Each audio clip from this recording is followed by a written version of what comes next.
Welcome to 2 cents short of a dollar, the show where we give our 2 cents and keep it 100. We're your hosts. That's Motiz. I'm Rue. Coming off of an exciting fight night, we had Devin Haney versus Regis Prograis, and I don't know if I can say it didn't disappoint because Regis disappointed. Even if you were picking Devin to win the fight, you know what I'm saying. I guess you would assume Regis would have did more than what he did. He landed 36 punches the entire night, which is a new record low, I guess, beating Shakur Stevenson's last record. But this is a more respectable record than what Shakur was holding because it just looked completely different. You know what I'm saying? So when you saw the fight, just tell me, what was your reaction? What were you seeing in real time, and what did you think after the fight? So, of course, because of Regis reinforced to me that I just need to go ahead and just stick with brains over not necessarily probably how I feel about the situation. Just go with my gut feeling, right? Just go with what makes the absolute sense, because what Regis went in there and did is he underperformed based off of kind of what I expected out of him. During the last video, the fight prediction video, I mentioned he's gonna have to throw punches and bunches. He didn't do that. Mm-hmm. Right, he's gonna have to find a way to truly cut off the ring. He struggled doing that, where Devin Haney was just boxing circles around him, waiting for him to come inside and just counter him with either the 1-2 left check hook or going to the body. One thing though, I would definitely say that was pretty surprising though, and we mentioned this during the last video as well, during the fight prediction, was how Devin would feel moving up to 140. And boy, oh boy, Devin surprised me with his punching power. Yeah, punching power. And it even surprised Regis. He even mentioned he was shocked by that. He was shocked more so by the speed, but he also felt more pop than he anticipated, which also prevented him from lunging in the inside and trying to get his work done, right? But, man, Devin Haney put a masterclass performance. He beat Regis worse than he beat Kambosos. He really beat him. Adrian Broner's voice. He really beat that boy. So, yeah. Devin Haney really surprised me. I think the intangibles really made it a masterclass performance. His punching power, his speed, and then of course we already knew he was more skilled. So yeah, I just didn't think the skill gap was going to be that tremendous between him and Regis. What about you? Yeah, so even though I had Devin Haney winning the fight, I thought it would be a very close fight. I thought it could have even gone maybe controversial, or I remember I was saying it could be controversial decision, or it could just be Devin decision. I wasn't sure what kind of decision we would see, but I was surprised because one thing I gave Regis credit for is I said I know for a fact that Regis wouldn't just lay down. You know what I'm saying? Yeah. I'm like, yo, if he feels that he's losing bad enough, he's gonna sell out and go for that big punch. And I never saw that. Maybe in round 12 early, for like maybe the first minute, you know what I'm saying? But he never really did that because, as you said, he respected the punching power, which he said after the fight as well. But, and I know they were talking about, beating the mess out of each other and all that. But, I mean, Devin borderline beat the mess out of him because it was just like, even though I won't say he took crazy punishment, but it was just so embarrassing. Everything, you were just getting counted everywhere. He was like, bro, he was just throwing any punch he want at you, and he was connecting. And he dropped him in the 4th round. And he dropped him, and it was another time he stumbled him real bad too. He hurt him like 2 more times after that. Yeah, but logistically, it didn't make sense. Devin Haney has a 72-inch arm reach. Regis Prograis has a 67-inch arm reach. You can't go toe to toe trying to outbox him. First of all, he's probably likely quicker, right?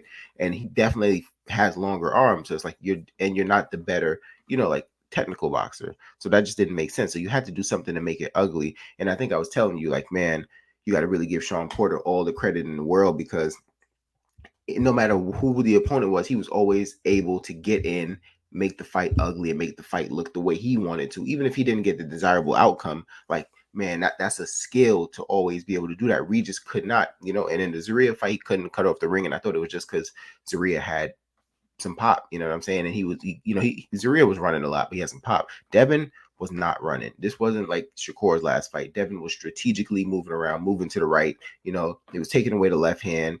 He would hit, boom, get out. You know what I'm saying? It was, like you said, a masterclass. A masterclass might be an understatement. He won every single round. Every single round. I gave him every single round. Yeah. And Regis was just so predictable, right? Which goes against what I mentioned. In order for him to win the fight, he's gonna have to throw punches and bunches, right? Like Loma, right? Like, you got to throw combinations to get what you want. And he was very predictable, where where Devin seen a mile away. It was like a sparring match for Devin. You know what I Yeah, mean? And it yeah. goes to show how skilled Loma really is. Right. Because that was a very competitive fight. Even just the movement, you know what I'm saying? Because like those body shots that Devin landed on Loma, they looked so much cleaner last night. You know what I'm saying? Like he was hitting the target so much cleaner, in my opinion, last night. And we knew Regis wasn't, he doesn't really dance on his feet, but I was surprised. I'm surprised at what I saw, how badly he beat him.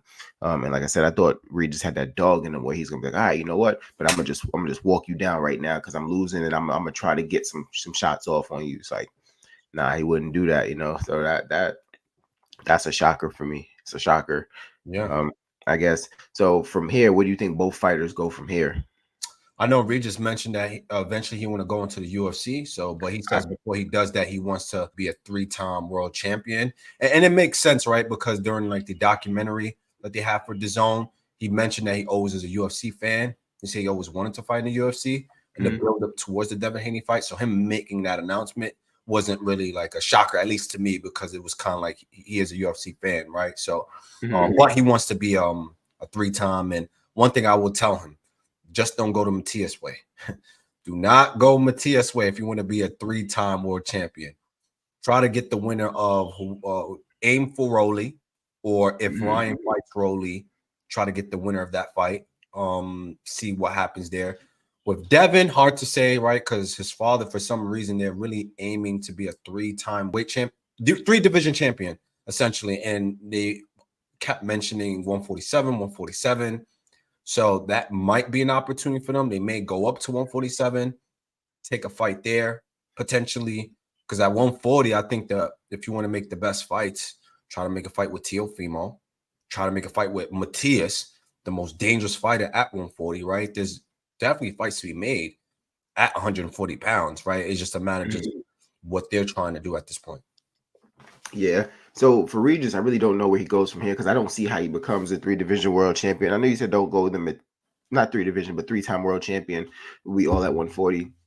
I know you said don't go the Matias route, but Matias or Rolly, somebody who's going to stand in there, slug it out, gives him the best chance of possibly landing something. Because obviously, we see if you're really coming to box and you're using sensible and strategic movement, it's going to give him too much trouble, right?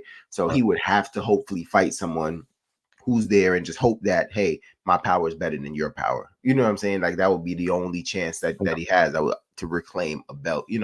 But I think because he's not like a huge draw. You know what I'm saying? I think he's like worked himself out of the equation because DAZN, or I guess Golden Boy, but Golden Boy partners with DAZN, right? Still, so so then Ryan Garcia's in the equation. Him and Devin and the amateurs, and they used to be jawing at each other before. So Ryan comes into the equation to possibly, as an opponent for Devin Haney. T.O., because of the network, he's on a different network. That could be a little bit more difficult. I don't know. He may try to work himself out and try to be like a free agent. Matias is PBC. Yes, I believe Matias is PBC. Okay. So I mean, I don't know if we're gonna see anything else from PBC until the Amazon deal goes live. You know what I'm saying? So I don't really know what we're gonna get there. So maybe Ryan would be the easiest fight to make, possibly. Ryan would probably be the easiest fight to make, but I think Ryan said he has a fight coming up in March. You know what I'm saying? And of course, what people are saying. There's like, oh, nobody wants to fight Devin after this performance. Devin's motto, they say everything but fight, but let's fight. But I do think guys want to fight Devin. Because I'm not gonna lie, most of the pros was just like they basically said Regis didn't really have a chance. I guess we were the only people who thought he had a chance. You know what I'm saying? So it's like, and you actually picked Devin, so you knew Devin was gonna win. You just probably didn't think to this extent. Right. So I guess the Ryan fight probably makes sense. Ryan's coming off a stoppage of Oscar Duarte, so he'll probably get a fight in. Ryan maybe get that fight in March. He's saying, and possibly they look to line something up with Devin Haney. I don't think Devin's going to 147 right now because it just makes no sense. That's what I'm saying. Because to capture the belt at 147, I mean, I think Terrence is probably going to vacate the rest of the belts. But I mean, are you going to fight Boots Ennis? Absolutely not. It just right now it just doesn't make any sense. And like I said, there's fights to be made at 140. So I think Devin will stay at 140. I think he'll stay at 140. I think the Tank chatter will start up again. But what we have to see though is, will Tank fight Devin? Because if he fights Devin, it's gonna have to be at 140. You know Yeah, what I'm saying? I don't think they're gonna fight. Tank is not Because gonna fight him at 140.